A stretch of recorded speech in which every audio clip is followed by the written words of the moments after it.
ఎలాంటి షరతులు లేకుండా కాంగ్రెస్ ప్రభుత్వం ఎన్నికల్లో ఇచ్చిన హామీని నిలబెట్టుకుంటూ ప్రతి ఒక్క రైతుకు 2 లక్షల రుణమాఫీ చేయాలని శుక్రవారం రోజున తీర్యాని మండలంలోని కొమరంభీం చౌరస్తాలో తుడుం దెబ్బ మరియు అఖిలపక్షం ఆధ్వర్యంలో రాస్తారోకో నిర్వహించారు. రైతులకు రుణమాఫీ వెంటనే చేయాలని పెద్ద ఎత్తున నినాదాలు చేశారు.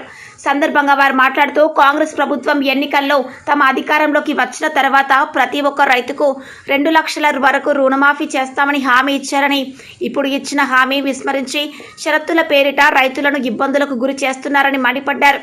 ప్రజలకు మాయమాటలు చెప్పి అధికారంలోకి వచ్చాక కాంగ్రెస్ బుద్ధి బయటపడిందని అఖిలపక్ష నాయకులు పేర్కొన్నారు.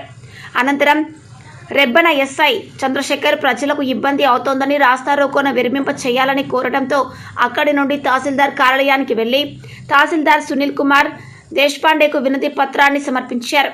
కార్యక్రమంలో తుడుం దెబ్బ జిల్లా ప్రధాన కార్యదర్శి వెడ్మ భగవంతరావు, మాజీ జెడ్పీటీసీ ఆత్రం చంద్రశేఖర్, పిఎస్సిఎస్ చైర్మన్ చుంచు శ్రీనివాస్, మాజీ సర్పంచ్ గుణవంతరావు, మాజీ MPTC Ramesh Goud, BJP party అధ్యక్షులు పులి వెంకటేష్, వివిధ పార్టీల నాయకులు పొలస రమేష్, వాసాల సత్యనారాయణ, ఆకుల సత్తయ్య, మడవి శ్రీరాములు, రైతులు, ఆదివాసీ సంఘాల నాయకులు తదితరులు పాల్గొన్నారు.